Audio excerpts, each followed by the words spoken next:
এই ব্যস্ততম শহরের ৪ দেয়ালের মাঝে নিঃশ্বাসটা যেন বন্ধ হয়ে যায়। একটু খোলা আকাশ আর গোধূলিবেলা সময়টা যদি এখানেই থেমে যায় তাহলেও কোনো আফসোস নেই।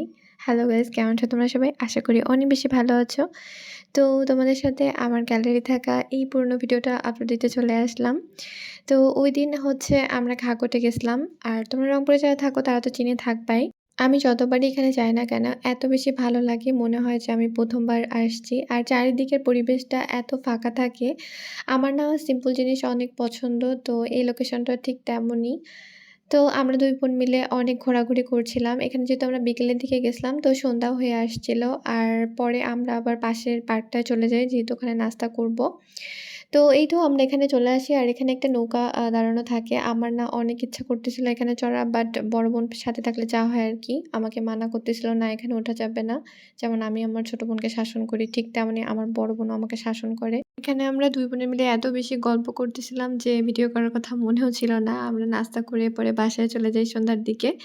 তো গাইস, আজকের ভিডিওটা এখানেই শেষ করছি। তোমাদের আমার ভিডিওটা কেমন লাগলো অবশ্যই কমেন্ট করে জানাবা। আর যদি ভালো লেগে থাকে তাহলে অবশ্যই একটা লাইক দিতে ভুলবা না। আর আমার পেজটিকে একটা ফলো দিয়ে রাখবা। আল্লাহ হাফেজ সবাইকে। Tata bye.